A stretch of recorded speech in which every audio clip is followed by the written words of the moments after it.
ಅಂತಧರ್ಮೀಯ Christmas ಸಂವಾದ, ಸಾಮರಸ್ಯ ಮತ್ತು ಐಕ್ಯತೆಯ ಸಂಭ್ರಮ. ಸಮಗ್ರ ಗ್ರಾಮೀಣ ಸಮೃದ್ಧಿ ಕೇಂದ್ರ ಜ್ಞಾನಜ್ಯೋತಿ ಆನೇಕಲ್ನಲ್ಲಿ ದಿನಾಂಕ 21/12/2025 ಕ್ರಿಸ್ಮಸ್ ಆಚರಣೆ ಮತ್ತು ಅಂತಧರ್ಮೀಯ ಸಂವಾದವನ್ನು ಅಪೂರ್ವ ಉತ್ಸಾಹದಿಂದ ಆಚರಿಸಲಾಯಿತು. ಇನ್ನು ಈ ಐತಿಹಾಸಿಕ ಕಾರ್ಯಕ್ರಮದಲ್ಲಿ ಪೂಜ್ಯ ಶ್ರೀ ಶಿವರುದ್ರ ಮಹಾಸ್ವಾಮಿಗಳು, ಬೇಲಿಮಠ ಸಂಸ್ಥಾನ ಬೆಂಗಳೂರು, ಫಾದರ್ ವಿನಯ್ ಕುಮಾರ್, ಕಾರ್ಯದರ್ಶಿ ಕರ್ನಾಟಕ ಪ್ರಾಂತೀಯ ಅಂತಧರ್ಮೀಯ ಸಂವಾದ ಆಯೋಗ ಶ್ರೀ ತನ್ವೀರ್ ಅಹಮದ್ ಮತ್ತು ಸಂಸ್ಥೆಯ ನಿರ್ದೇಶಕರಾದ ಫಾದರ್ ಅರ್ವಿನ್ ಅವರು ಪ್ರಮುಖ ಅತಿಥಿಗಳಾಗಿ ಪಾಲ್ಗೊಂಡಿದ್ದರು. ಕ್ರಿಸ್ಮಸ್ ನಮಗೆ ಪ್ರೀತಿ, ತ್ಯಾಗ, ಸೇವೆ ಮತ್ತು ಕ್ಷಮೆಯ ಅಮೂಲ್ಯ ಪಾಠಗಳನ್ನು ಕಲಿಸುತ್ತದೆ. ಈ ಮೌಲ್ಯಗಳು ಯಾವುದೇ ಧರ್ಮಕ್ಕೆ ಸೀಮಿತವಾಗಿಲ್ಲ. ಇವು ಸಂಪೂರ್ಣ ಮಾನವೀಯತೆಯ ಮೂಲ ತತ್ವಗಳಾಗಿವೆ. ಇಂದಿನ ಜಗತ್ತಿನಲ್ಲಿ ಧರ್ಮಗಳ ನಡುವಿನ ಸಂವಾದವು ಎಂದಿನಿಗಿಂತಲೂ ಹೆಚ್ಚು ಅಗತ್ಯವಾಗಿದೆ. ನಾವು ವಿಭಿನ್ನ ದೇವರುಗಳನ್ನು ಆರಾಧಿಸಬಹುದು, ವಿಭಿನ್ನ ಗ್ರಂಥಗಳನ್ನು ಓದಬಹುದು, ಆದರೆ ನಮ್ಮೆಲ್ಲರ ಹುಡುಕಾಟವು ಒಂದೇ: ಶಾಂತಿ, ಪ್ರೀತಿ ಮತ್ತು ಸತ್ಯ. ಈ ರೀತಿಯ ಅಂತಧರ್ಮೀಯ ಕಾರ್ಯಕ್ರಮದ ಮೂಲಕ ನಾವು ನಮ್ಮ ಮಕ್ಕಳಿಗೆ ಮತ್ತು ಸಮಾಜಕ್ಕೆ ಒಂದು ಸ್ಪಷ್ಟವಾದ ಸಂದೇಶವನ್ನ ನೀಡುತ್ತಿದ್ದೇವೆ. ಧರ್ಮಗಳು ನಮ್ಮನ್ನ ವಿಭಜಿಸುವುದಿಲ್ಲ, ಅವು ನಮ್ಮನ್ನು ಒಂದುಗೂಡಿಸುವ ಪವಿತ್ರ ಸೇತುವೆಗಳಾಗಿವೆ. ನಾವೆಲ್ಲರೂ ಐಕ್ಯತೆಯ ಹಾದಿಯಲ್ಲಿ ಕೈಜೋಡಿಸಿ ಸಾಗೋಣ ಎಂಬ ಸಂದೇಶವನ್ನ ನೀಡಿದರು. ಕಾರ್ಯಕ್ರಮದಲ್ಲಿ ಅಂತಧರ್ಮೀಯ ಸಾಮರಸ್ಯದ ಕುರಿತು ಕಿರುನಾಟಕ, ಸುಂದರವಾದ ನೃತ್ಯಗಳು ಮತ್ತು ಕ್ರಿಸ್ಮಸ್ ಕ್ಯಾರೋಲ್ಗಳು ಎಲ್ಲರ ಹೃದಯಗಳನ್ನು ಸ್ಪರ್ಶಿಸಿದವು. ವಿಶೇಷವಾಗಿ ಸಂಸ್ಥೆಯಲ್ಲಿ 8 ತಿಂಗಳುಗಳ ಕಾಲ ಟೈಲರಿಂಗ್ ತರಬೇತಿಯನ್ನ ಯಶಸ್ವಿಯಾಗಿ ಪೂರ್ಣಗೊಳಿಸಿ ಸ್ವಾವಲಂಬನೆಯ ಹಾದಿಯಲ್ಲಿ ಹೆಜ್ಜೆ ಇಡಲು ಸಿದ್ಧರಾಗಿರುವ 15 ವಿದ್ಯಾರ್ಥಿಗಳಿಗೆ ಪ್ರಮಾಣ ಪತ್ರ ವಿತರಿಸಲಾಯಿತು. ಇದು ಸಬಲೀಕರಣ ಮತ್ತು ಸ್ವಾವಲಂಬನೆಯ ಸಂಕೇತವಾಯಿತು. ಈ ಐತಿಹಾಸಿಕ ಕಾರ್ಯಕ್ರಮದಲ್ಲಿ ಸಂಸ್ಥೆಯ ಎಲ್ಲಾ ಸಿಬ್ಬಂದಿಗಳು, ನಿವೃತ್ತ ಸಿಬ್ಬಂದಿಗಳು, ಟೈಲರಿಂಗ್ ವಿದ್ಯಾರ್ಥಿಗಳು, ಸ್ವಸಹಾಯ ಸಂಘದ ಮಹಿಳೆಯರು ಮತ್ತು ಮಕ್ಕಳು, ರಾತ್ರಿ ಕಲಿಕಾ ಕೇಂದ್ರದ ಶಿಕ್ಷಕರು, ಜ್ಞಾನಜ್ಯೋತಿ ಸಂಸ್ಥೆಯ ಸಹೋದರರು, ಬಾಲಜ್ಯೋತಿ ಹಾಸ್ಟೆಲ್ನ ವಿದ್ಯಾರ್ಥಿಗಳು ಸೇರಿ 106 ಜನರು ಪಾಲ್ಗೊಂಡು ಐಕ್ಯತೆ ಮತ್ತು ಸಾಮರಸ್ಯದ ಅನುಭವವನ್ನ ಪಡೆದರು.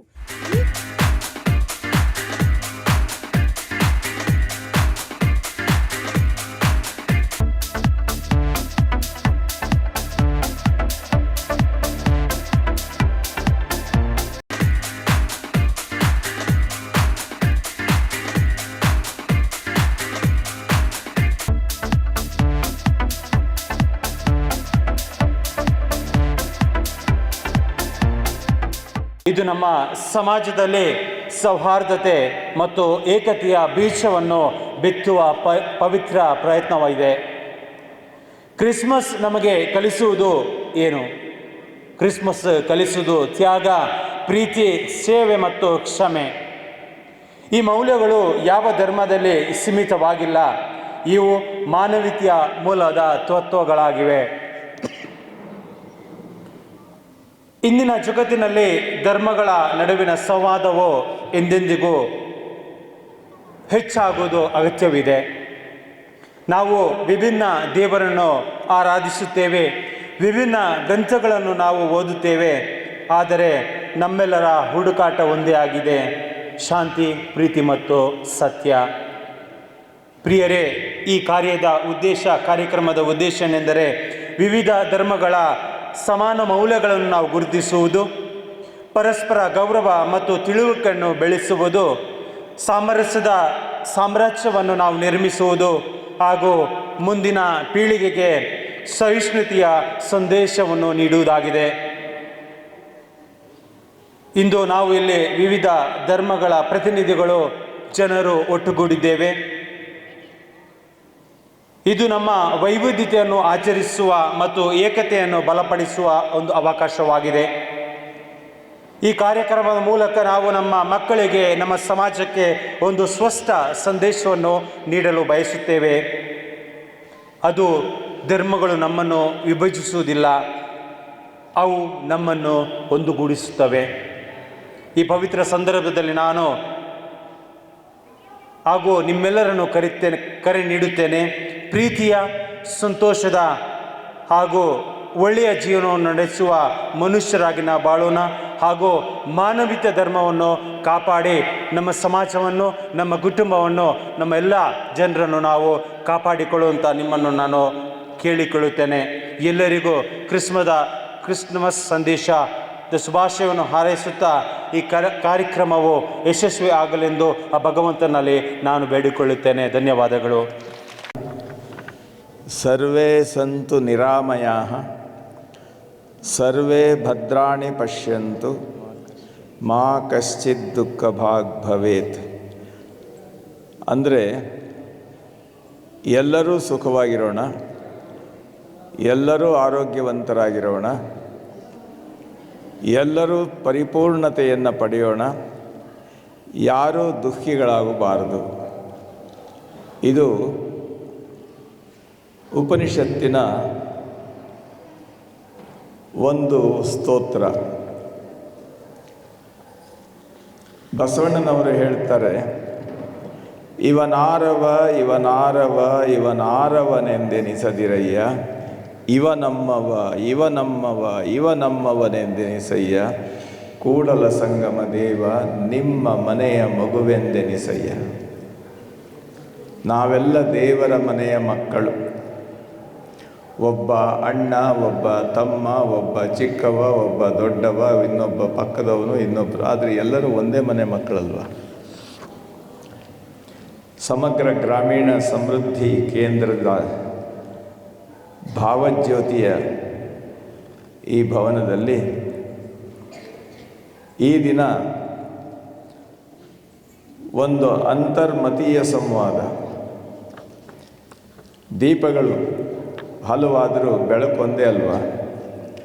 ನೋಡಿ, ಇಲ್ಲಿ ನಮ್ಮ ಈ ಚಪ್ಪರಕ್ಕೆ 1, 2, 3, 4, 5, 6 ವಿದ್ಯುತ್ ದೀಪಗಳನ್ನು ನೀವು ಹಾಕಿದ್ದೀರಿ. ದೀಪಗಳನ್ನು ಎಣಿಸ್ಬೋದು 6 ಅಂತ. ಆದರೆ ಆ ದೀಪಗಳ ಬೆಳಕೆಷ್ಟಿದೆ? ಒಂದೇ. ನೋಡಿ, ನಮ್ಮ ಚಿಂತನೆ, ನಮ್ಮ ಆಚರಣೆ, ನಮ್ಮ ವ್ಯವಹಾರ ಇರ್ತಕ್ಕಂಥ ಮತಗಳು 100. ಆದರೆ ಅದರಿಂದ ಬರ್ತಕ್ಕಂಥ ಬೆಳಕಿದೆಯಲ್ಲ, ಅದು ಧರ್ಮ, ಅದು ಒಂದೇ. ನಾವು ಬೆಳಕನ್ನು, ಇದು ಎಣ್ಣೆಯ ದೀಪದ ಧರ್ಮ ಬೆಳಕು, ಇದು ವಿದ್ಯುತ್ ದೀಪದ ಬೆಳಕು, ಇದು ತುಪ್ಪದ ದೀಪದ ಬೆಳಕು ಅಂತ ವಿಂಗಡಣೆ ಮಾಡಲಿಕ್ಕಾಗೋಲ್ಲ ಅಲ್ವಾ? ಅದೇ ರೀತಿಯಲ್ಲಿ ಧರ್ಮ ನಮ್ಮೆಲ್ಲರ ಅಂತರಂಗದ ಒಂದು ವೈಶಿಷ್ಟ್ಯ. ಇದನ್ನು ಕ್ರಿಸ್ಮಸ್ ಸಹಮಿಲನ ಅಂತ ಹೇಳಿ ನಾವು ಸಂವಾದ ಮತ್ತು ಸಹಮಿಲನ. ಸಂವಾದ ಅಂತಂದರೆ ನಮ್ಮ ಭಾವನೆಗಳನ್ನು ಹಂಚಿಕೊಳ್ಳೋದು. ಸಹಮಿಲನ ಅಂದರೆ ನಾವೆಲ್ಲ ನಮ್ಮ ಹೃದಯದಲ್ಲಿ ಒಂದಾಗಿ ಪರಸ್ಪರ ವಿಶ್ವಾಸವನ್ನು ಹಂಚಿಕೊಳ್ಳೋದು. ಈ ಕಾರ್ಯಕ್ರಮವನ್ನು ಇನ್ನು 4 ದಿನಗಳಲ್ಲಿ ಯೇಸು ಕ್ರಿಸ್ತರ ಜನ್ಮದಿನದ ಆಚರಣೆಗಾಗಿ ನಮ್ಮ ಮನಸ್ಸಿನ ಎಲ್ಲ ಮೈಲಿಗೆಯನ್ನು ತೊಳೆದುಕೊಂಡು ನಾವೆಲ್ಲ ಆ ಮಹಾನ್ ಭಗವಂತನ ಕರುಣೆಯ ಕಂದನಾಗಿರ್ತಕ್ಕಂಥ ಯೇಸು ಮಹಾತ್ಮನನ್ನು ಬರಮಾಡಿಕೊಳ್ಳಿಕ್ಕೆ ಸಿದ್ಧತೆ ಮಾಡಿಕೊಳ್ಳುವಂಥ ಒಂದು ಕಾರ್ಯಕ್ರಮ. ಅದರಲ್ಲಿ ನಾವೆಲ್ಲ ಅತ್ತ ಇತ್ತ ಚೆದರಿ ಹೋಗಬಾರ್ದು. ನಾವೆಲ್ಲ ಒಟ್ಟಾಗಿ ಇದ್ದು ಆ ಪರಮಾತ್ಮನನ್ನು, ಆ ದೇವರ ಪುತ್ರನನ್ನು ನಾವು ಬರಮಾಡಿಕೊಳ್ಬೇಕು ಅಂತನ್ನುವಂಥ ಒಂದು ಪೂರ್ವ ಸಿದ್ಧತೆಯ ಸಂಭ್ರಮ ಸಡಗರದ ಕಾರ್ಯಕ್ರಮ. ಈ ಕಾರ್ಯಕ್ರಮದಲ್ಲಿ ಧರ್ಮಗುರುಗಳಾದಂಥ ಫಾದರ್ ವಿನಯ್ ಕುಮಾರ್ ಅವರು ನಮ್ಮ ಜೊತೆಯಲ್ಲಿದ್ದಾರೆ. ಮತ್ತು ಈ ಕಾರ್ಯಕ್ರಮದ ಅಧ್ಯಕ್ಷತೆಯನ್ನು ಫಾದರ್ ಶಾಂತರಾಜ್ ಥಾಮಸ್ ಅವರು ವಹಿಸಿಕೊಂಡಿದ್ದಾರೆ. ಮತ್ತು ನಮ್ಮ ತನ್ವೀರ್ ಅಹಮದ್ ಅವರು ಈ ಕಾರ್ಯಕ್ರಮದಲ್ಲಿ ಪ್ರವಾದಿಗಳ ಒಂದು ಸಹಮಿಲನದ ವೈಶಿಷ್ಟ್ಯವನ್ನು, ತಮ್ಮ ಹೃದಯದ ಮಿಡಿತವನ್ನು ಹಂಚಿಕೊಳ್ಳಿಕ್ಕೋಸ್ಕರ ಅವರಿದ್ದಾರೆ. ಇವರೆಲ್ಲರ ಮಾತನ್ನು ಕೇಳಿ ನಮ್ಮ ಹೃದಯದಲ್ಲಿರುವ ಕತ್ತಲೆಯನ್ನು, ಸಂಕೋಚವನ್ನು ದೂರ ಮಾಡಿಕೊಂಡು ನಾವೆಲ್ಲ ಬೆಳಕಿನತ್ತ ಸಾಗುವುದಕ್ಕೆ ಸಿದ್ಧರಾಗಿರ್ತಕ್ಕಂಥ ಹಿರಿಯರು, ಮಕ್ಕಳು, ಯುವಕರು ತಾವೆಲ್ಲ ಇಲ್ಲಿದ್ದೀರಿ. ನೋಡಿ, ಈ ಜಗತ್ತಿನಲ್ಲಿ ದಿಕ್ಕುಗಳು ಹಲವಾದರೂ ಸಹ ಈ ಪ್ರಪಂಚದ ನೆಲೆ ಒಂದೇ ಇರ್ತದೆ, ಅದರ ಬೆಲೆ ಒಂದೇ ಇರ್ತದೆ ಅನ್ನೋದನ್ನು ನಾವು ಕಲ್ತ್ಕೊಳ್ಬೇಕು. ಕಾಲಗಳು ಬಹಳಷ್ಟು ಬದಲಾವಣೆ ಆಗ್ತದೆ ಅಂತ ನಾವು ಅಂದ್ಕೊಳ್ತೀವಿ. ಆದರೆ ಕಾಲಕ್ಕೆ ಮೂಲವಾಗಿ ಅದರ ಅಂತಃಸತ್ವವನ್ನು ಕರ್ಕೊಂಡು ಹೋಗ್ತಕ್ಕಂಥ ಮನುಷ್ಯ ಯಾವ ದಾರಿಯಲ್ಲಿ ಹೋಗಬೇಕು ಅಂತ ಹೇಳುವಂಥ ದೈವ ಪ್ರಜ್ಞೆ ಇದೆಯಲ್ಲ, ಅದು ಬಹಳ ಮುಖ್ಯ. ಒಂದು ಮಾತು ಹೇಳ್ತಾರೆ ಭಗವದ್ಗೀತೆಯಲ್ಲಿ ಕೃಷ್ಣ, ಅಭ್ಯುತ್ಥಾನಮಧರ್ಮಸ್ಯ ತದಾತ್ಮಾನಂ ಸೃಜಾಮ್ಯಹಂ ಅಂತ. ಯಾವಾಗ ನಮ್ಮ ಮನುಷ್ಯನ ಮನಸ್ಸು ಚಿಂತನೆಗಳು ಕಗ್ಗತ್ತಲೆಯಲ್ಲಿ ಕೂಡಿ ಅಜ್ಞಾನದಲ್ಲಿ ಕರಗಿ ಹೋಗ್ತವೆ, ಆಗ ಅದನ್ನು ನಿವಾರಣೆ ಮಾಡಲಿಕ್ಕೋಸ್ಕರ ಭಗವಂತ ತನ್ನನ್ನೇ ಒಂದು ದೈವಿ ಪುರುಷನನ್ನಾಗಿ ಈ ಜಗತ್ತಿಗೆ ಕಳಿಸ್ಕೊಡ್ತದೆ ಅಂತ. ಅದೇ ರೀತಿಯಲ್ಲಿ ಧಾರ್ಮಿಕವಾದಂಥ ಆಚರಣೆಗಳು ಶೋಷಣೆಗೊಳಪಟ್ಟು ಧರ್ಮ ಗುರುಗಳು ಅಂತನ್ನುವಂಥ ವ್ಯವಸ್ಥೆಯನ್ನೇ ದೂರ ಮಾಡಿ ಅನುಯಾಯಿಗಳನ್ನೆಲ್ಲ ಸಂಪೂರ್ಣವಾಗಿ ಶೋಷಣೆ ಮಾಡ್ತಕ್ಕಂಥ, ಧಾರ್ಮಿಕವಾಗಿ ದಿಕ್ಕು ತಪ್ಪಿಸ್ತಕ್ಕಂಥ ಒಂದು ಸನ್ನಿವೇಶ ಪ್ರಪಂಚದಲ್ಲಿ ಸೃಷ್ಟಿಯಾದಾಗ ಭಗವಂತ ತನ್ನ ಪುತ್ರರನ್ನು, ತನ್ನ ಮಗನ ಲೆಕ್ಕದಲ್ಲಿ ಯೇಸು ಕ್ರಿಸ್ತರನ್ನು ಭೂಲೋಕಕ್ಕೆ ಕಳಿಸ್ಕೊಟ್ಟ. ಅವರು ಈ ಜಗತ್ತಿನಲ್ಲಿ ಜನ್ಮ ತಾಳಿ ಸಮಾಜದಲ್ಲಿರ್ತಕ್ಕಂಥ ಎಲ್ಲ ಓರೆ ಕೋರೆಗಳನ್ನೆಲ್ಲ ಗಮನಿಸಿ ದೀನ ಅನಾಥರ ದುಃಖಿ ದರಿದ್ರರ ಉತ್ಥಾನಕ್ಕೋಸ್ಕರ ಎಲ್ಲರಲ್ಲಿ ಸುಪ್ತವಾಗಿ ಮರೆತು ಹೋಗಿದ್ದಂತಹ ಭಗವಂತನ ಅಂತಃಸತ್ವವನ್ನು ಜಾಗೃತಗೊಳಿಸಲಿಕ್ಕೆ ಭಗವಂತನ ಪ್ರೇರಣೆಯಂತೆ, ದೇವರ ಪ್ರೇರಣೆಯಂತೆ ಅವರು ಭೂಮಿಗೆ ಬಂದು ಎಲ್ಲ ನೋವುಗಳನ್ನು ಎಲ್ಲರನ್ನು ನೋಡಿ ಮಾತೃ ಹೃದಯದಿಂದ ತಮ್ಮ ಹೃದಯ ಸ್ಪಂದನವನ್ನು ಜಗತ್ತಿಗೆ ಮೊಟ್ಟ ಮೊದಲು ಅವರು ಬೋಧನೆ ಮಾಡಿದರು. ನಾವು ಅವರ ಮೊದಲನೆಯ ಧರ್ಮೋಪದೇಶವನ್ನು ಸರ್ಮನ್ ಆನ್ ದಿ ಮೌಂಟ್ ಅಂತ ಹೇಳಿ ನಾವು ಗಮನಿಸ್ತೇವೆ. ಎಲ್ಲರನ್ನೂ, ಅದರಲ್ಲಿ ಶ್ರೀಮಂತ, ಬಡವ, ಅನಾಥ ಯಾವ ಲೆಕ್ಕವೂ ಇಲ್ಲದೆ ಎಲ್ಲರನ್ನೂ ಒಂದು ಕಡೆ ಕರೆದು ಅವರಿಗೆ ದೈವೀಕರಣಗೊಳ್ಳುವಂಥ ದೈವ ಪ್ರಜ್ಞೆಯ ವ್ಯವಸ್ಥೆಯನ್ನು ಅವರಿಗೆ ಬೋಧನೆ ಮಾಡೋದಿದೆಯಲ್ಲ, ಇದು ಈ ಯುಗವನ್ನು ಪರಿವರ್ತನೆ ಮಾಡ್ತಕ್ಕಂಥ ಅನೇಕ ಸನ್ನಿವೇಶಗಳಲ್ಲಿ ಇದು ಒಂದು ಊಹಿಸಲು ಅಸಾಧ್ಯವಾದಂಥ, ಅದಕ್ಕೆ ಸಮಾನವಾಗಿ ಇನ್ನೊಂದು ಹೇಳಲಿಕ್ಕಾಗದೇ ಇರತಕ್ಕಂಥ ಒಂದು ಅದ್ಭುತವಾದಂಥ ಒಂದು ಪವಾಡ, ದೇವರ ಪವಾಡ ಅದು. ಅದೇ ರೀತಿಯಲ್ಲಿ ಪ್ರವಾದಿಗಳ ಜೀವನದಲ್ಲೂ ನಾವು ನೋಡ್ತೇವೆ. ಎಲ್ಲ ದೈವಾನುಯಾಯಿಗಳು, ಸಂತರ ಜೀವನದಲ್ಲೂ ಅದನ್ನು ನಾವು ನೋಡ್ತೇವೆ. ದೇವರು ಆಯಾ ಭಾಗದ ಕತ್ತಲೆಯನ್ನು ಬಗೆಹರಿಸಲಿಕ್ಕೋಸ್ಕರ ಒಂದೊಂದು ದೀಪವನ್ನು ಜಗತ್ತಿಗೆ ಕಳಿಸ್ಕೊಟ್ಟಿದ್ದಾನೆ. ಆ ದೀಪ ನಮ್ಮೆಲ್ಲರ ಹೃದಯದಲ್ಲಿ ಬೆಳಕನ್ನು ಹಚ್ಚಿ ಪರಿಪೂರ್ಣತೆಯ ಹಾದಿಯಲ್ಲಿ ನಮ್ಮನ್ನು ನಡೆಸ್ತಾ ಹೋಗುತ್ತೆ. ಹೌದು, ಆ ಬೆಳಕಿನ ಹಾದಿಯನ್ನು ನಾವು ಪಡೆಯಬೇಕು. ನಾವೇನು ಮಾಡಿದ್ವಿ ಅಂದರೆ, ದೀಪದಿಂದ ಬರುವ ಬೆಳಕಿಗಿಂತಲೂ ಈ ದೀಪಸ್ತಂಭ ಎಷ್ಟು ಚೆನ್ನಾಗಿದೆ, ಈ ದೀಪಸ್ತಂಭದ ಒಡೆಯ ನಾನಾದರೆ ಬೆಳಕು ನನ್ನ ಅಧೀನದಲ್ಲಿರುತ್ತೆ ಅಂತ ಹೇಳಿ ನಾವು ಅದನ್ನು ಹಿಡ್ಕೊಳಕ್ಕೆ ಹೋಗ್ತೀವಿ. ನಾವು ಪರಿಣಾಮ ಏನಾಗುತ್ತೆ ಅಂದರೆ, ಯಾವ ಬೆಳಕು ನಮ್ಮ ಕಣ್ಣಿನ ಮತ್ತು ಮನಸ್ಸಿನ ಕತ್ತಲೆಯನ್ನು ಹೋಗಲಾಡಿಸಬೇಕಾಗಿತ್ತೋ ಅದನ್ನು ಹಾಗೇ ಉಳಿಸ್ಕೊಂಡು ಇನ್ನೊಂದು ದಾರಿಯಲ್ಲಿ ಹೋಗುವಂಥದ್ದು ಈ ಜಗತ್ತಿನಲ್ಲಿ ನಾವು ಈ ಮನುಕುಲದಲ್ಲಿ ಬಂದಿರತಕ್ಕಂಥ ಒಂದು ಅದನ್ನು ಅಭಿಶಾಪ ಅಂತಲೇ ಹೇಳಬೇಕು. ಆದರೆ ಯೇಸು ಸ್ವಾಮಿ ಜಗತ್ತಿಗೆ ಬಂದರು, ಅವರಿಗೆ ಯಾರೂ ವಿರೋಧಿಗಳಿರಲಿಲ್ಲ, ಅವರು ಯಾರನ್ನೂ ವಿರೋಧಿಸಲಿಲ್ಲ. ಆದರೆ ಅವರ ಬೋಧನೆಗಳು ಸ್ವಾರ್ಥ ಸಮಾಜಕ್ಕೆ ಅದು ವಿರುದ್ಧವಾದ ರೀತಿಯಲ್ಲಿ ನಡ್ಕೊಂಡಿದ್ದರಿಂದ ನಾವು ಅವರನ್ನು ಯಾವ ರೀತಿ ಗೌರವಿಸಿ ನಾವೇ ಅವರಾಗಬೇಕಾಗಿತ್ತು ಅದನ್ನು ಬಿಟ್ಟು ನಾವು ಅಜ್ಞಾನದ ಅಂಧಕಾರದಲ್ಲಿ ನಾವು ಮುಂದೆ ನಡ್ಕೊಂಡ್ವಿ. ಆ ವಿಚಾರವನ್ನು ಗುಡ್ ಫ್ರೈಡೇ ದಿವಸ ಮಾತಾಡೋಣ. ಇವತ್ತು ಯೇಸು ಕ್ರಿಸ್ತ ಬರುವ ಸನ್ನಿವೇಶದಲ್ಲಿ ಹಳೆಯ ವಿಚಾರ ಬೇಡ. ನಮ್ಮ ಹೃದಯದ ಎಲ್ಲ ದುಗುಡ ದುಮ್ಮಾನಗಳನ್ನು ದೂರ ಮಾಡಿ ಆ ದೇವ ಶಿಶು ನಮ್ಮ ಕಣ್ಣು ಮುಂದೆ ಬಂದು ನಮ್ಮನ್ನು ಉದ್ಧಾರ ಮಾಡಲಿಕ್ಕೆ ಬರ್ತಾ ಇದ್ದಾನೆ. ಅವನನ್ನು ಯಾವ ರೀತಿ ಸ್ವಾಗತ ಮಾಡಬೇಕು? ನಮ್ಮ ಹೃದಯದಲ್ಲಿ ಪ್ರತಿ ಕ್ಷಣಗಳು ಸಹ ಆ ಪುಣ್ಯ ಕಾಲದ ಒಂದೊಂದು ಸ್ಮರಣೆಯನ್ನು ಇಟ್ಟುಕೊಂಡು ಇವತ್ತಿನಿಂದ 4 ದಿವಸಗಳ ಕಾಲ ನಿಮ್ಮ ಚಿಂತನೆ ಆಲೋಚನೆಗಳು ಎಲ್ಲವೂ ಯೇಸುಮಯವಾಗಬೇಕದು. ನೀವು ಸಂಪೂರ್ಣವಾಗಿ ಯೇಸು ಕ್ರಿಸ್ತನ ಜನನ ಅಂತ ಭಗವಂತನ ಲೆಕ್ಕದಲ್ಲಿ ಆ ತಾಯಿಯ ಮಡಿಲಲ್ಲಿ ಬರೋದಕ್ಕೆ ಕೊನೆಯ ಕ್ಷಣದವರೆಗೆ ನಮ್ಮ ಮನಸ್ಸು ಆ ಯೇಸು ಕ್ರಿಸ್ತ ಜನನ ಆದ ಕ್ರಿಸ್ಮಸ್ ಅಂತ ಹೇಳಿ ನಾವು ಹ್ಯಾಪಿ ಕ್ರಿಸ್ಮಸ್ ಅಂತ ಕೂಗೋದು ಅವತ್ತಿನ ಕಾಲ ಅಲ್ಲ.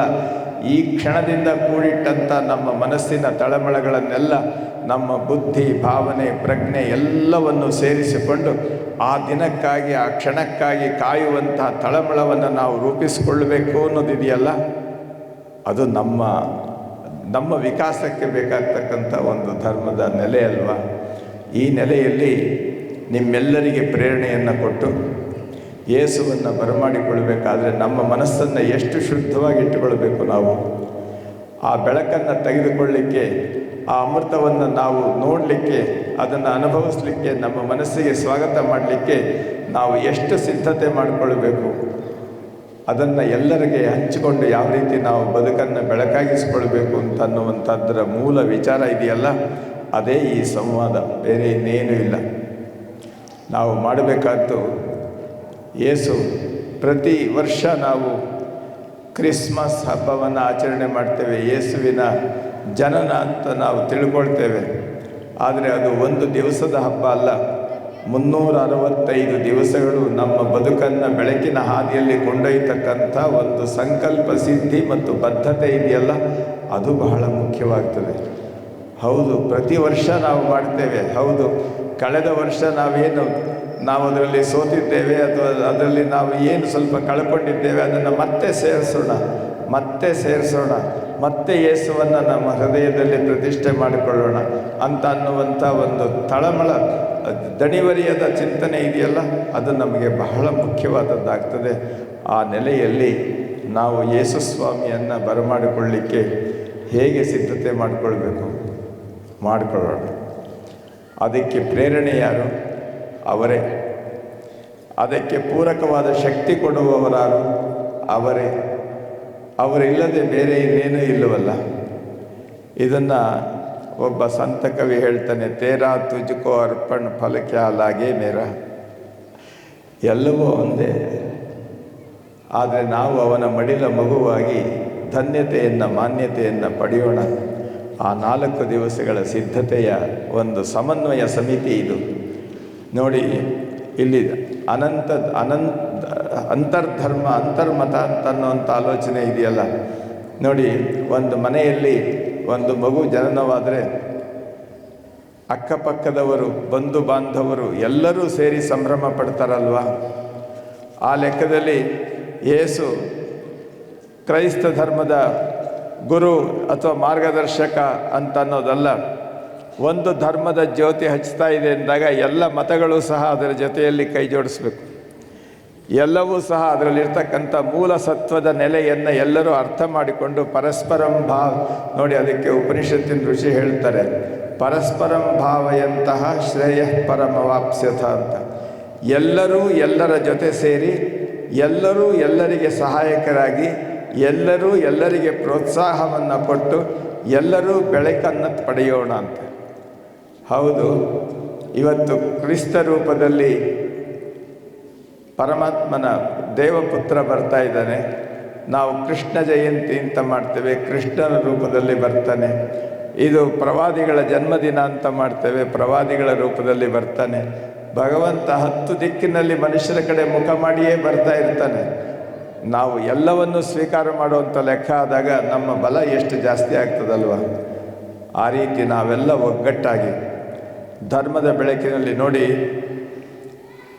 ಬೈಬಲ್ನಲ್ಲಿ ಯೇಸು ಬೋಧಿಸಿದ ಮಾತುಗಳು ಕೇವಲ ಕೆಲವರಿಗೆ ಅಷ್ಟೇ ಅಲ್ಲ, ಎಲ್ಲರೂ ಎಲ್ಲರ ಜೊತೆಯಲ್ಲಿ ಹೇಗೆ ಬದುಕಬೇಕು ಅಂತ ಅದನ್ನು ಹೇಳಿಕೊಡ್ತಾರೆ. ಯೇಸು ಕ್ರಿಸ್ತರನ್ನು ದಂಡನೆಗೆ ಒಳಗೆ ಮಾಡಿ ಅವರಿಗೆ ಶಿಲುಬೆಗೇರಿಸುವ ಪ್ರಸಂಗ ಬಂದಾಗಲೂ ಸಹ ಅವರು ಹೇಳ್ತಾರೆ, ತನ್ನ ವಿರುದ್ಧ ಈ ರೀತಿ ಷಡ್ಯಂತ್ರವನ್ನು ಮಾಡಿದವರಿಗೆ ಅವರು ಕೆಡಕಾಗಲಿ ಅಂತ ಹೇಳೋದಿಲ್ಲ. ಅವರು ಹೇಳ್ತಾರೆ, ದೇವರೇ ಅವರನ್ನು ಕ್ಷಮಿಸು, ತಾವು ಏನು ಮಾಡ್ತಾ ಇದ್ದಾರೆ ಅನ್ನೋದನ್ನು ತಿಳಿಯದ ಅಜ್ಞಾನಿಗಳವರು ಅಂತ. ಅವರ ದಡ್ಡತನ ಇದೆಯಲ್ಲ ನೋಡಿ, ಇದು ಎಷ್ಟು ಮಾತು. ಇದೇ ಮಾತು ಒಂದು ವಾಸ್ತವವಾಗಿ ಹೇಳ್ತೇನೆ, ಇದು ಯೇಸುವಿನ ಮಾತು ಅಂತ ಅಷ್ಟೇ ಅಲ್ಲ. ಇದೇ ಲೆಕ್ಕದಲ್ಲಿ ಪ್ರವಾದಿಗಳ ಮೇಲೆ ಅವರನ್ನು ಸಂಪೂರ್ಣವಾಗಿ ಇಲ್ಲವಾಗಿಸಬೇಕು ಅಂತ ಹೇಳಿ ಸತ್ಯ ನಿಷೇಧ, ಸತ್ಯ ವಿರೋಧಿಗಳು ಮಾಡ್ತಕ್ಕಂಥ ದಾಳಿಯ ಸನ್ನಿವೇಶದಲ್ಲೂ ಸಹ ಅವರಿಗೆ ಒಳ್ಳೆಯ ಬುದ್ಧಿಯನ್ನು ಕೊಡು ಅಂತ ಹೇಳಿ ಪ್ರವಾದಿಗಳು ಕೇಳಿದ್ರೆ ಹೊರತು ಬೇರೆ ಇನ್ನೇನೂ ಇಲ್ಲ. ಯೇಸು ಹೇಳಿದ್ದು, ಪ್ರವಾದಿಗಳು ಕೇಳಿದ್ದು ಅಷ್ಟೇ ಅಲ್ಲ, ಎಲ್ಲ ಕಡೆಯೂ ನೀವು ಹೋಗಿ ಎಲ್ಲರೂ ಕೇಳೋದು ಒಂದೇ ಇದೆ. ಅದರಲ್ಲಿ ಎಲ್ಲರಿಗೂ ಒಳಿತಾಗಲಿ, ಸರ್ವೇ ಭವಂತು ಸುಖಿನಃ, ಎಲ್ಲರೂ ಚೆನ್ನಾಗಿರಬೇಕು. ಆದರೆ ನಮ್ಮಲ್ಲೇನಾಗಿದೆ ಅಂತಂದರೆ ನಾನು ನೀನು ಅಂತನ್ನುವಂಥ ದ್ವಂದ್ವ ಜಾಸ್ತಿ. ನೋಡಿ, ಈ ಕಾರ್ಯಕ್ರಮದ ಉದ್ಘಾಟನೆಗೆ ನಾವು ದೀಪ ಹಚ್ಚಿದ್ವಿ. ನಾವು 5 ದೀಪಗಳನ್ನು ಎಲ್ಲರೂ ಒಂದೊಂದು ದೀಪವನ್ನು ಹಚ್ಚಿ ಅವರ ಸ್ವಂತಿಕೆಯನ್ನು ಇಟ್ಕೊಳ್ಬೇಕು, ಎಲ್ಲರಿಗೂ ಗೌರವ ಕೊಡಬೇಕು ಅಂತ ಹೇಳಿ ದೀಪಗಳನ್ನು 5 ಇಟ್ಟಿದ್ದರು. ನಾವೇನು ಮಾಡಿದ್ವಿ, 5 ಒಟ್ಟಿಗೆ ಸೇರಿಸಿ ದೀಪ ಹಚ್ಚಿದ್ವಿ. ನೋಡಿ, ಆ ದೀಪ ಇದೆಯಲ್ಲ, 5 ಬತ್ತಿಗಳನ್ನು ಒಟ್ಟು ಸೇರಿಸಿದ ದೀಪ ಈ ಕಾರ್ಯಕ್ರಮ ಮುಗಿಯೋವರೆಗೂ, ಅದು ಸಂಪೂರ್ಣವಾಗಿ ಎಣ್ಣೆ ಮುಗಿಯೋವರೆಗೂ ಆರೋಗೋದಿಲ್ಲ. ಅದು ಯಾಕೆ ಅಂತ ಹೇಳಿದ್ರೆ, ಹೀಗಿದ್ದರೆ ಏನನ್ನೂ ಹಿಡೀಲಿಕ್ಕೆ ಸಾಧ್ಯ ಇಲ್ಲ. ಹೀಗೆ ಸೇರಿದಾಗ ಅದಕ್ಕೆ ಬಲ ಬರ್ತದೆ.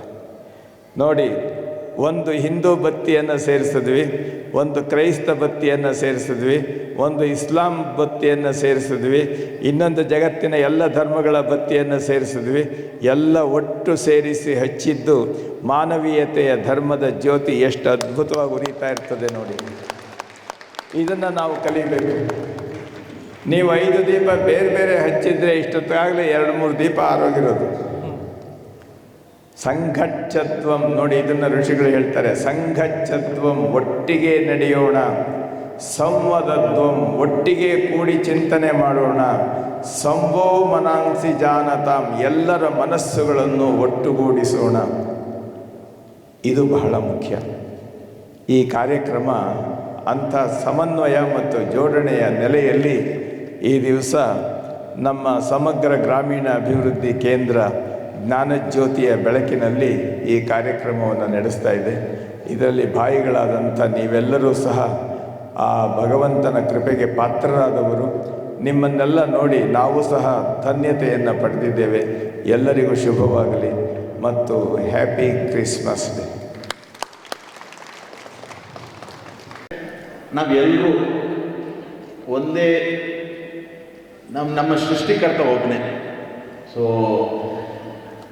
ನನಗೆ ಬೇರೆ ಯಾರೋ ಸೃಷ್ಟಿ ಮಾಡಿದ್ರು, ನಿಮಗೆ ಬೇರೆ ಯಾರೋ ಸೃಷ್ಟಿ ಮಾಡಿದ್ರು ಅಂತಿಲ್ಲ.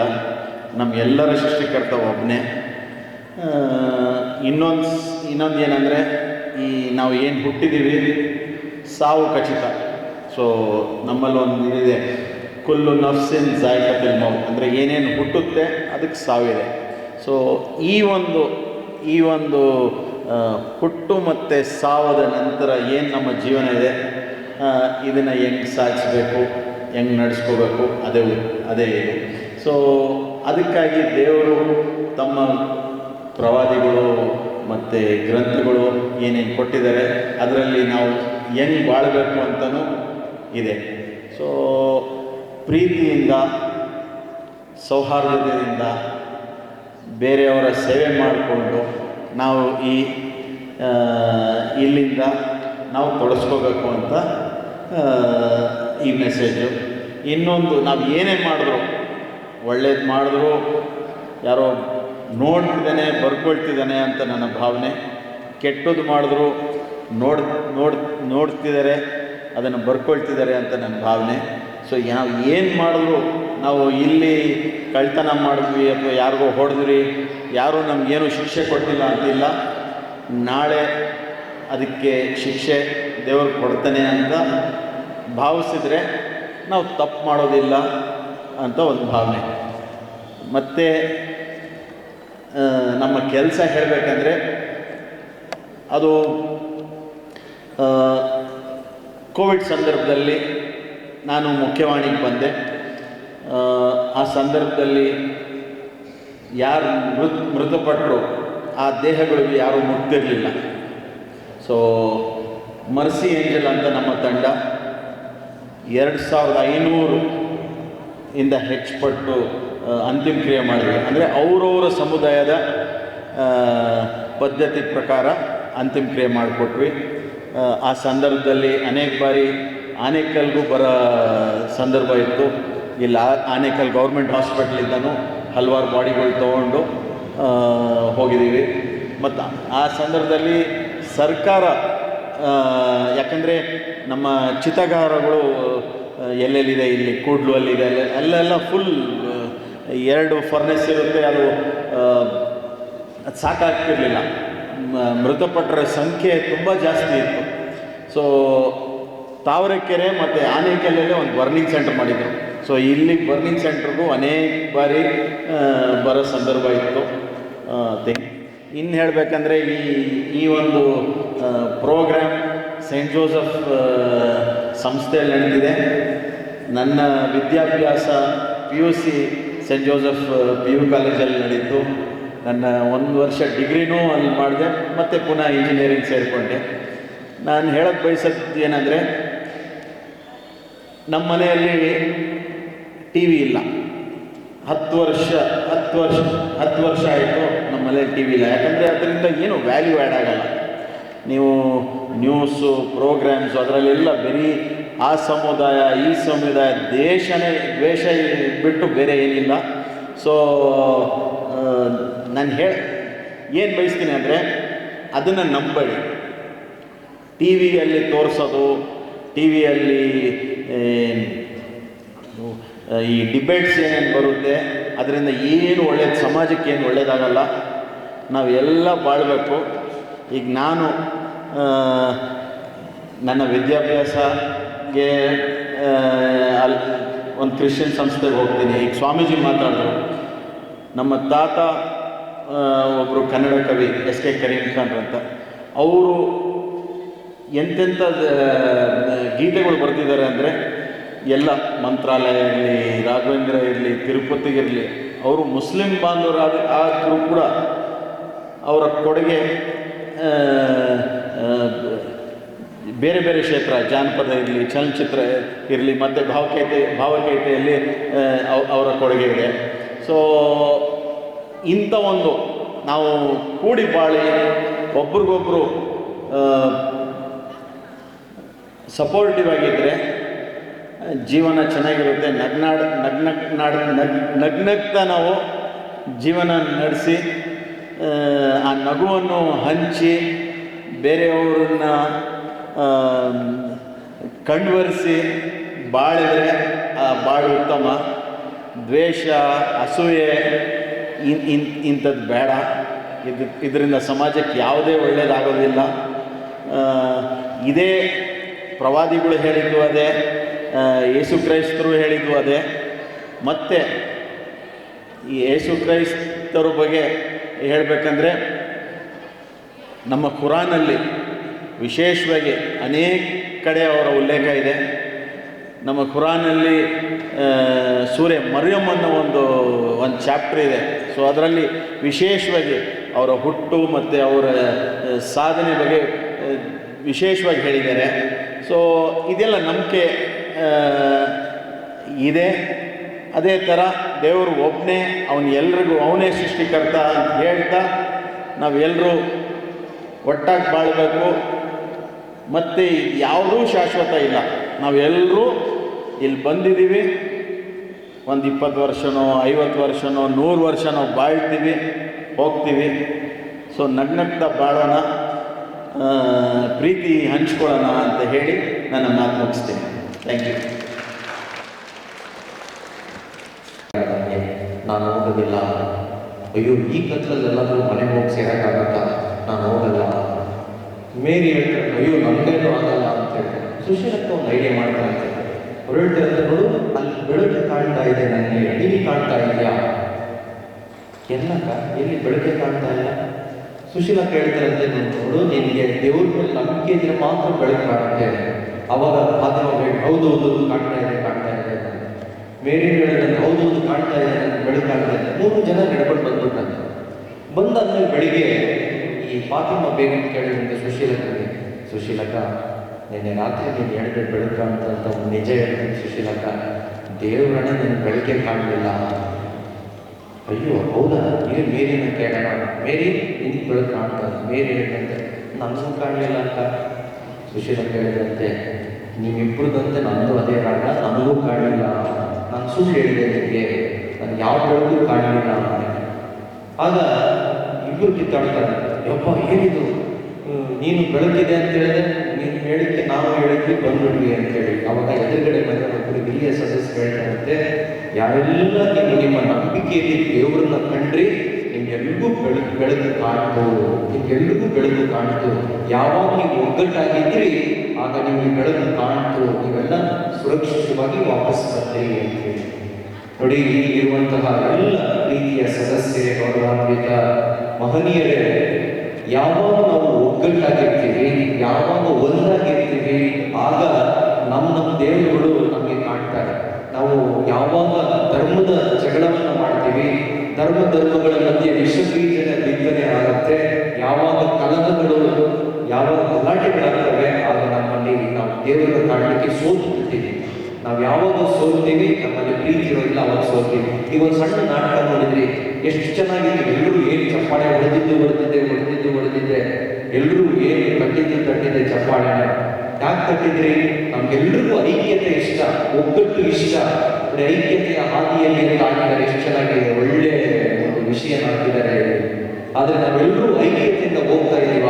ಪ್ರಸ್ತುತ ಸನ್ನಿವೇಶ, ಸಮಾಜ ಪರಿಸ್ಥಿತಿ, ವಾಸ್ತವ ಸ್ಥಿತಿಗತಿಗಳನ್ನು ನೋಡಿದ್ರೆ ಕಚ್ಚಾಟ. ನಮ್ಮ ಸ್ನೇಹಿತರು ತಂದಿದ್ರೆ ಅಮ್ಮವರು ಹೇಳಿದ್ರು, ನೀವು ಟಿವಿನೇ ನೋಡಕ್ ಹೋಗ್ಬೇಡಿ, ಆಫ್ ಮಾಡಬೇಡಿ ಅಂತ ಹೇಳಿದ್ರು. ಅವ್ರು ಹೇಳಿದ್ರು, ಯಾಕಂತ ಹೇಳಿದ್ರೆ ಟಿವಿ ಆನ್ ಮಾಡಿದ್ರೆ ತಗೋ, ಅವರಿಗೆ ಇವರಿಗೂ ಇವ್ರಿಗೆ ಅವ್ರು ಬಡಿ, ಇವ್ರು ಬಡಿ, ಜಡಿ ಕಡಿ ಬಡಿ ಇದೆ. ದ್ವೇಷ ಅವ್ರು ನೋಡಿದರೆ ಹೀಗೆ, ಇವ್ರು ನೋಡಬೇಡಿ, ಅಲ್ಲಿ ನೋಡಬೇಡಿ, ಇವ್ರನ್ನ ನೋಡಬೇಡಿ. ಮುಸ್ಲಿಮರಿಗೆ, ಕ್ರೈಸ್ತರಿಗೆ, ಹಿಂದೂಗಳಿಗೆ ಬರೀ ಧರ್ಮಗಳ ಮಧ್ಯೆ ಗಲಾಟೆ ಕಿತ್ತಾಟ. ಈ ಭವ್ಯ ಭಾರತ ಐಕ್ಯತೆಯ ಭಾರತ, ಈ ಭವ್ಯ ಭಾರತ ವಿವೇಕದಲ್ಲಿ ಐಕ್ಯತೆಯನ್ನು ತೋರಿಸುತ್ತೆ. ವಿವಿಧತೆ ಇರಲೇಬೇಕು. ಎಲ್ಲ ಒಂದೇ ತರ ಇದ್ರೆ ಆಗಲ್ಲ, ಎಲ್ಲ ಗಂಡಸರಿದ್ರೆ ನಡೆಯುತ್ತಾ, ಎಲ್ಲ ಹೆಂಗಸರಿದ್ರೆ ನಡೆಯುತ್ತಾ, ಎಲ್ಲ ಒಂದೇ ಧರ್ಮದಲ್ಲಿದ್ರೆ ನಡೆಯುತ್ತಾ? ವೈವಿಧ್ಯಮಯತೆ ಎಲ್ಲಿದೆ ಅಲ್ಲಿ ಏಕತೆ ಇದೆ. ಅದಕ್ಕೆ ಈ ಭವ್ಯ ಭಾರತವನ್ನು ಎಲ್ಲ ಹೊರದೇಶಗಳು ಹಂಚಿಕೊಳ್ಳೋದು ಯಾಕೆ ಅಂತ ಹೇಳಿದ್ರೆ, ಇಲ್ಲಿ ಹಲವಾರು ಸಂಪ್ರದಾಯಗಳು, ಹಲವಾರು ಸಂಸ್ಕೃತಿಗಳು, ಹಲವಾರು ಧರ್ಮಗಳು ಒಗ್ಗಟ್ಟಾಗಿ ನಡೆಯುತ್ತೆ. ಅದಕ್ಕೆ ಈ ಭವ್ಯ ಭಾರತ, ಸುಂದರ ಭಾರತ, ನಮ್ಮ ಭಾರತ, ನಮ್ಮ ಹೆಮ್ಮೆ. ಅದಕ್ಕೆ ಇವತ್ತು ಅಂತರ್ಧರ್ಮೀಯ ಕ್ರಿಸ್ಮಸ್ ಅನ್ನೋ ಕಾರ್ಯಕ್ರಮ ಪರಿಕಲ್ಪನೆ ಇದೆಯಲ್ಲ, ಅದ್ಭುತವಾದ ಪರಿಕಲ್ಪನೆ. ಈ ಗ್ರಾಮೀಣ ಸಮಗ್ರ ಕೇಂದ್ರದ ನಿರ್ದೇಶಕರು ಸ್ವಾಮಿ ಅರವಿಂದ್ ಅವರು ಇದೊಂದು ಯೋಚನೆ ಮಾಡೋದಲ್ಲ, ಈ ಅಂತರ್ಧರ್ಮೀಯ ಕ್ರಿಸ್ಮಸ್ ಮಾಡಬೇಕು, ಅದರಲ್ಲೂ ಸಂವಾದ ಕಾರ್ಯಕ್ರಮವನ್ನ, ಈ ಧಾರ್ಮಿಕ ಮುಖಂಡರುಗಳನ್ನ ಕರೆಸಬೇಕು ಅಂತ ಅವರು ಯಾವಾಗ ಯೋಚನೆ ಮಾಡಿದ್ರು ಅದೇ ದೊಡ್ಡ ಶ್ಲಾಘನೀಯವಾದಂಥ ಕೆಲಸ. ಯಾಕಂತ ಹೇಳಿದ್ರೆ ನಮ್ಮಲ್ಲೆಲ್ಲರೂ ಬೇರ್ಪಡಿಸ್ಲಿಕ್ಕೆ ನೋಡ್ತಾರೆ, ಒಟ್ಟುಗೂಡಿಸ್ಲಿಕ್ಕೆ ಯಾರು ನೋಡೋದಿಲ್ಲ. ನಮ್ಮಲ್ಲಿ ಎಲ್ಲರೂ ತುಂಡಾಗಿ ಬೇರ್ಪಡಿಸಲಿಕ್ಕೆ ನೋಡ್ತಾರೆ. ಈ ಒಂದು ಸಮಾಜ ಸೇವಾ ಕೇಂದ್ರದಲ್ಲಿ ಧಾರ್ಮಿಕ ಮುಖಂಡರುಗಳನ್ನ ಒಟ್ಟುಗೂಡಿಸಿದಂತಹ ಈ ಸಂಸ್ಥೆಗೆ ಇಲ್ಲಿ ಬಂದು ಕೂತಂತಹ ನಮ್ಗೆಲ್ಲರಿಗೂ ದೊಡ್ಡ ನಮಸ್ಕಾರ. ನೀವೇ ಚಪ್ಪಾಳೆ ತಗೊಳ್ಳಿ, ಯಾಕಂದ್ರೆ ನೀವು ಆಗಲೇ ಗೆದ್ದಿದೆಯಾ, ಒಳ್ಳೆ ಕೆಲಸ ಮಾಡಿದ್ದೀರಾ. ಈ ಸಂವಾದ ಯಾವಾಗಲೂ ನಿರಂತರವಾಗಿ ನಡೀಬೇಕು, ಸಂವಾದ ನಿರಂತರವಾಗಿ ನಡೀಬೇಕು. ಈ ಕಾರ್ಯಕ್ರಮ ನೋಡುವಾಗ ನನ್ನೊಂದು ನೆನಪಾಯಿತು. ಏನಂತ ಹೇಳಿದ್ರೆ, ಒಂದು ಸಣ್ಣ ಮಗು ಮಾತು ಬರಲ್ಲಂತೆ, ಅವನು ನಾನು ಡ್ರಾಮಾ ಮಾಡ್ತೀನಿ, ನಾನು ಕ್ರಿಸ್ಮಸ್ ಡ್ರಾಮಾ ಮಾಡ್ತೀನಿ. ಅವ್ರು ಹೇಳಿದ್ರಂತೆ, ನಿಮ್ಗೆ ಸ್ವಲ್ಪ ಮಾತಿನ ಪ್ರಾಬ್ಲಮ್ ಇದೆ, ಬೇಡಪ್ಪ ಅಂತ. ಆ ಮಗು ಹಠ ಮಾಡಿದಂತೆ, ನನಗೆ ಕ್ರಿಸ್ಮಸ್ ನಾಟಕ ಮಾಡಲೇಬೇಕು. ಸರಿ, ಒಂದು ಸಣ್ಣ ಇದು ಡೈಲಾಗ್ ಕೊಡಿ ಅಂತ ಹೇಳ್ತಾರೆ. ಏನು ಡೈಲಾಗು? ಜೋಸೆಫರು ಮರಿಯಮ್ಮನವರು ಬರ್ತಾರೆ, ನೋಡಿದ್ರಲ್ಲ ನೀವು, ಅವ್ರು ಬರ್ತಾರೆ, ತುಂಬು ಗರ್ಭಿಣಿ ಮರಿಯಮ್ಮನವರು ಜೋಸೆಫರು ಕರ್ಕೊಂಡು ಬರ್ತಾರೆ. ಅವ್ನು ಹೇಳ್ಬೇಕು, ಏನು ಹೇಳ್ಬೇಕು ಅಂದರೆ, ಇಲ್ಲಿ ಜಾಗ ಇಲ್ಲ ಅಂತ ಹೇಳ್ಬೇಕು ಅಷ್ಟೇ ಡೈಲಾಗ್. ಏನೋ ಇಲ್ಲಿ ಜಾಗ ಇಲ್ಲ. ಪ್ರಾಕ್ಟೀಸ್ ಆಯಿತು. ಆ ಹುಡುಗನಿಗೆ ಏನಾಗ್ತಿದೆ ಗೊತ್ತಿಲ್ಲ, ಏನೋ ಪ್ರಾಕ್ಟೀಸ್ ಮಾಡ್ದ ಇಲ್ಲಿ ಜಾಗ ಇಲ್ಲ ಅಂತ ಕಲ್ತ್ಕೊಂಡ. ಸಾಯಂಕಾಲ ಕ್ರಿಸ್ಮಸ್ ನಾಟಕ ಸ್ಟಾರ್ಟ್ ಆಗಿದೆ.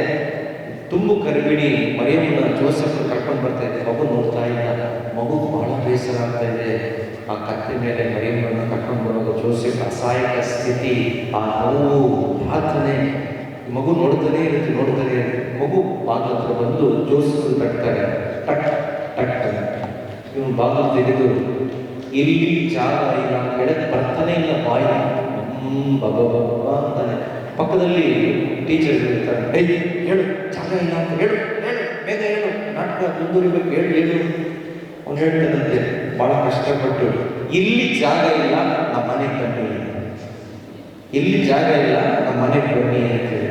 ನೋಡಿ, ಮುಕ್ತ ಮಗು ಎಷ್ಟು ಒಳ್ಳೆ ಸಂದೇಶ ಕೊಡ್ತಾರೆ. ಕ್ರಿಸ್ಮಸ್ ಅಂದ್ರೆ ಇಷ್ಟೇ.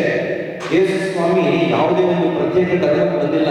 ಯೇಸು ಸ್ವಾಮಿ ಮನುಕುಲದ ಉದ್ಧಾರಕರಾಗಿ ಬಂದರು. ನಮ್ಮ ಸಮಾಜದಲ್ಲಿ ಯಾವಾಗ ಅನ್ಯಾಯ ಅಧರ್ಮ ನಡೆಯುತ್ತೆ ಅವಾಗ ದೈವಿ ಪುರುಷರ ಒಂದು ಕಾರ್ಯ ನಡೆಯುತ್ತೆ. ಬುದ್ಧ, ಬಸವಣ್ಣ, ಅಂಬೇಡ್ಕರ್ ಎಲ್ಲ ನಮ್ಮ ಭೂಮಿಗೆ ಒಳ್ಳೊಳ್ಳೆ ಮೌಲ್ಯಗಳನ್ನು ಕಳಿಸ್ಕೊಟ್ರು.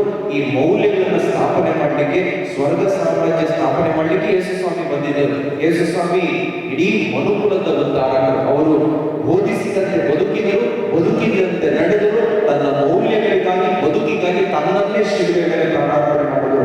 ಪ್ರಾಣಾರ್ಪಣೆ ಮಾಡುವಾಗ ಸುಮ್ಮನೆ ಮಾಡಲಿಲ್ಲ. ಅವ್ರು ಹೇಳಿದ ತಂದೆಯೇ, ಇವರೇನು ಮಾಡ್ತಾರೋ ಇವರೇನು ಶ್ರಮಿಸ್ರಿ ಅಂತ.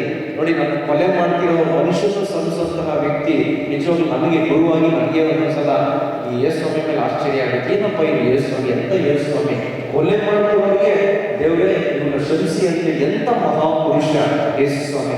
ಕ್ರಿಸ್ತ ಜಯಂತಿಯ ಸಂದೇಶ ಇಷ್ಟೇ: ಕ್ಷಮೆ, ಪ್ರೀತಿ. ಈ ಎರಡಕ್ಷರದ ಶ್ರಮೆ ಇದ್ರೆ ಯಾರ ಜೊತೆ ಹೆಂಗ್ ಬೇಕಾದ್ರೂ ಜೀವನ ಮಾಡಬಹುದು. ಎರಡಕ್ಷರದ ಪ್ರೀತಿ ಇದ್ರೆ ಎಲ್ಲರೂ ಒಗ್ಗಟ್ಟಾಗಿರ್ಬೋದು, ಚೆನ್ನಾಗಿರ್ಬೋದು. ಈ ಸಮಾಜ ಸೇವೆ ಕೇಂದ್ರ ಎಷ್ಟು ಚೆನ್ನಾಗಿ ಕಾರ್ಯಕ್ರಮ ಮಾಡ್ತಾ ಇದೆ. ಎಷ್ಟೊಂದು ಸಂಘಗಳಿದೆ ಅಂತ ನಾನು ಸ್ವಾಮಿಯರಿಗೆ ಕೇಳ್ತಾ ಇದ್ದೆ. ಅರವಿಂದ್ ಸ್ವಾಮಿ ಹೇಳಿದ್ರು 42 ಸಂಘ ಇದೆ, ಸಾವಿರಾರು ಮಹಿಳೆಯರಿದ್ದಾರೆ ಅಂತ ಹೇಳಿ. ನೋಡಿ, ಇಷ್ಟು ಮಹಿಳೆಯರಿದ್ದೀರ. ಒಂದು ಹೆಣ್ಣೊಂದು ಕಲಿತ್ರೆ ಶಾಲೆ ಒಂದು ತೆರೆದಂತೆ ಅಂತ ಹೇಳ್ತಾರೆ. ಹೆಣ್ಣು ಸಮಾಜದ ಕಣ್ಣು. ಒಂದು ಕುಟುಂಬ ನಡಿಬೇಕಂತ ಹೇಳಿ ಗಂಡು ಗದ್ಯ, ಹೆಣ್ಣು ಪದ್ಯ. ಹೆಣ್ಣಿದ್ರೆ ಜೀವ ಕುಟಿಯುತ್ತೆ. ಎಲ್ಲಿ ಹೆಣ್ಮಕ್ಳಿದ್ದಾರೆ ಜೀವ ಕುಟಿಯುತ್ತೆ, ಎಲ್ಲಿ ಹೆಣ್ಮಕ್ಳಿದ್ದಾರೆ ಅಲ್ಲಿ ಜೀವದ ಸೆಲೆ ಚಿಮ್ಮುತ್ತಾ ಇರುತ್ತೆ. ನೀವು ಇಷ್ಟೊಂದು ಜನ ಮಹಿಳೆಯರಿದ್ದೀರ, ಎಷ್ಟು ಚೆನ್ನಾಗಿ ನೀವು ಕಾರ್ಯಕ್ರಮ ಮಾಡಿದ್ರು. ಅದ್ಭುತವಾದ ಕಾರ್ಯಕ್ರಮ, ಜೀವಂತಿಗೆ ನಲ್ಲದಕ್ಕೆ ಈ ಸ್ಟೇಜಿನಲ್ಲಿ ಇತ್ತು. ಅದರಿಂದ ನಿಮ್ಗೆಲ್ಲರಿಗೂ ಹೇಳೋದು ಇಷ್ಟೇ: ಕ್ರಿಸ್ತ ಈ ಭೂಮಿಗೆ ಪ್ರೀತಿಯ ಸಂದೇಶವನ್ನು ತಂದ, ಕ್ಷಮೆಯನ್ನ ಅನಾವರಣ ಮಾಡಿದ. ಅದೇ ಸಂದೇಶವನ್ನು ನಾವೆಲ್ಲರೂ ಹೇಳೋಣ. ನೋಡಿ, ಒಂದು ಸಂಸ್ಕೃತದಲ್ಲಿ ಒಂದು ಮಾತಿದೆ, ಆಪ್ತೋಪದೇಶಿ ಶಬ್ದ ಅಂತ ಹೇಳಿದ್ರೆ, ಆಪ್ತನಾಗಿರುವಂತಹ ವ್ಯಕ್ತಿ ಆಡಿದ ಮಾತು ಅಜರಾಮರ ಮತ್ತು ನಮ್ಮ ಜ್ಞಾನಕ್ಕೆ ಅದು ಬೇಕಾಗಿರೋ ಮೂಲ ಅಂತ ಹೇಳಿ. ಅದರಿಂದ ಕ್ರಿಸ್ತ ಆಪ್ತನಾಗಿ ಬೋಧನೆಯನ್ನು ಮಾಡಿದ, ಪ್ರೀತಿಯ ಸಂದೇಶವನ್ನು ಹೇಳಿದ, ಆ ಸಂದೇಶವನ್ನ ತನ್ನ ಬದುಕಿನುದ್ದಕ್ಕೂ ಸಾರದ. ಅದೇ ಪ್ರೀತಿಯಿಂದ ನಾವೆಲ್ಲರೂ ಒಗ್ಗಟ್ಟಾಗಿರೋಣ. ನಾವೆಲ್ಲರೂ ಖುಷಿಯಾಗಿ ಸಂತೋಷದಿಂದ ಈ ಕ್ರಿಸ್ಮಸ್ ಅನ್ನು ಆಚರಿಸೋಣ. ಎಲ್ಲ ಧರ್ಮದವರು ಒಟ್ಟಾಗಿ ನವ ಸಮಾಜವನ್ನು ಕಟ್ಟೋಣ. ಜೈ ಹಿಂದ್, ಜೈ ಕರ್ನಾಟಕ. ಎಲ್ಲರಿಗೂ ಸಂತೋಷದ, ಸಂಭ್ರಮದ ಕ್ರಿಸ್ತ ಜಯಂತಿ ಹಬ್ಬದ ಶುಭಾಶಯಗಳು.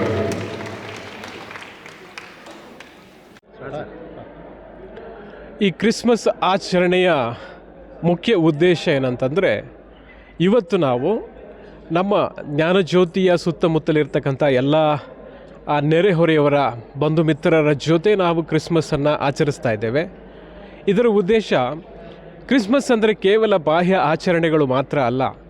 ಕ್ರಿಸ್ಮಸ್ ಅಂದರೆ ಪ್ರಭು ಯೇಸು ಕ್ರಿಸ್ತರು ನಮಗೆ ಕಲಿಸಿಕೊಟ್ಟದ್ದು ಪರರನ್ನು ಪ್ರೀತಿಸಲು.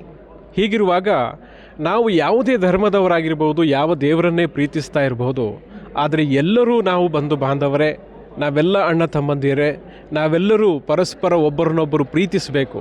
ಎಲ್ಲ ಧರ್ಮದ ಸಾರ ಪ್ರೀತಿ. ಅದಕ್ಕೋಸ್ಕರ ಈ ಒಂದು ಪ್ರೀತಿಯ ಸಂದೇಶವನ್ನು ನಮ್ಮ ಅಕ್ಕಪಕ್ಕದವರ ಜೊತೆ ಸೇರಿಸಿ ಆನಂದಿಸುವಂತಹ, ಉಲ್ಲಾಸಪಡಿಸುವಂತಹ ಒಂದು ಸದಾವಕಾಶ ಈ ಒಂದು ಕ್ರಿಸ್ಮಸ್ ಆಚರಣೆಯಾಗಿದೆ.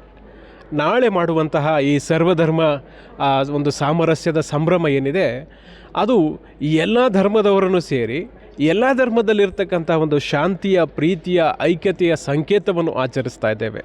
ನಾವು ಕ್ರೈಸ್ತರಾಗಿ ಇತರರೊಡನೆ ಅವರಲ್ಲಿರ್ತಕ್ಕಂತಹ ಕ್ರಿಸ್ಮಸ್ ಸಂದೇಶ ಏನು, ಅವರಲ್ಲಿರ್ತಕ್ಕಂಥ ಐಕ್ಯತೆಯ ಭಾವನೆ ಏನು, ನಾವು ಇಡೀ ಸಮಾಜವನ್ನು ಒಂದು ಶಾಂತಿಯ ತೋಟವನ್ನಾಗಿ ಮಾಡಲಿಕ್ಕೆ ನಾವು ಯಾವ ರೀತಿ ಶ್ರಮಿಸಬಹುದು.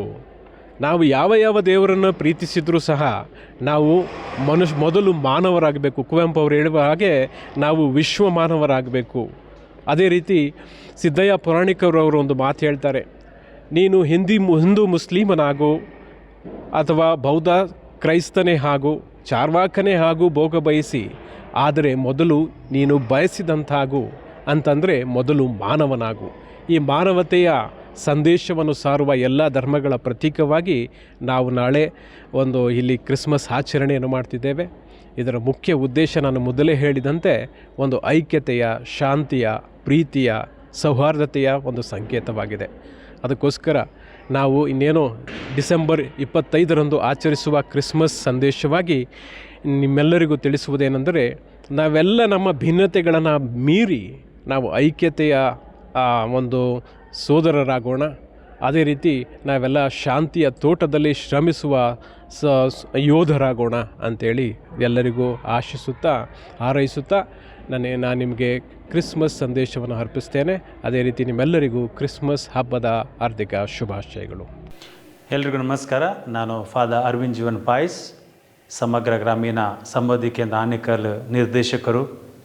ಇವತ್ತು ನಾವು ನಮ್ಮ ಸಂಸ್ಥೆ ಅಡಿಯಲ್ಲಿ ಅನೇಕ ಧರ್ಮಗಳನ್ನು ಒಂದುಗೂಡಿಸುವ ಕೆಲಸ ಹಾಗೂ ಸಾಮರಸ್ಯವನ್ನು ಮಾಡ್ತಾ ಇದ್ದೇವೆ. ಈ ಕ್ರಿಸ್ಮಸ್ ಹಬ್ಬ ಹತ್ತಿರ ಬರುವ ಈ ಸಂದರ್ಭದಲ್ಲಿ ನಾವು ಕೆಲಸ ಮಾಡುವ ಜಾಗಗಳಲ್ಲಿ ನಮ್ಮ ಅನೇಕ ಜನರು ಬಂದಿದ್ದಾರೆ. ಈ ಧರ್ಮ ಸಾಮರಸ್ಯವನ್ನು ನಾವು ಮುಂದೆ ಇಟ್ಟುಕೊಂಡು ಎಲ್ಲರೂ ಒಗ್ಗಟ್ಟಾಗಿ ಬಾಳಲಿ, ಐಕ್ಯತೆಯಿಂದ ಬಾಳಲಿ ಹಾಗೂ ಸಂತೋಷದಿಂದ ಮುಂದೆ ಬರುವುದೆಂದು ನಮ್ಮ ಎಲ್ಲರ ಆಸೆ. ಹಾಗೂ ನಮ್ಮ ಸಮೃದ್ಧಿ ಕೇಂದ್ರ ಅನೇಕ ವರ್ಷಗಳಿಂದ ಈ ಕೆಲಸಗಳನ್ನು ಮಾಡ್ತಾ ಇದೆ. ಜನರನ್ನು ಒಗ್ಗೂಡಿಸುವುದು, ಅವರಿಗೆ ಸಹಾಯ ಮಾಡೋದು, ಅವರಲ್ಲಿ ಧೈರ್ಯ ತುಂಬುವುದು ಹಾಗೂ ಬೇರೆ ಬೇರೆ ವಿಚಾರಗಳಲ್ಲಿ ಅವರಿಗೆ ಹುರಿದುಂಬಿಸ್ತಾ ಬಂದಿದೆ. ಇವತ್ತಿನ ಈ ಕಾರ್ಯಕ್ರಮವು ಎಲ್ಲರಿಗೆ ಯಶಸ್ವಿ ತರಲಿ ಹಾಗೂ ಪ್ರಭು ಯೇಸು ಕ್ರಿಸ್ತರು ತಮ್ಮ ಆಶೀರ್ವಾದವನ್ನು ಎಲ್ಲರ ಜನರ ಮೇಲೆ, ಎಲ್ಲ ದೇಶದ ಪ್ರಜೆಗಳ ಮೇಲೆ ಹರಸಲಿ ಹಾಗೂ ಎಲ್ಲರನ್ನು ಕಾಪಾಡಿಕೊಂಡು ಹೋಗಲೆಂದು ನಮ್ಮೆಲ್ಲರ ಆಸೆ. ಹಾಗೂ ನಮ್ಮ ಸಂಸ್ಥೆ ಅಡಿಯಲ್ಲಿ ಟೈಲರಿಂಗ್ ತರಬೇತಿ ಕೇಂದ್ರ ನಡೀತಾ ಇದೆ.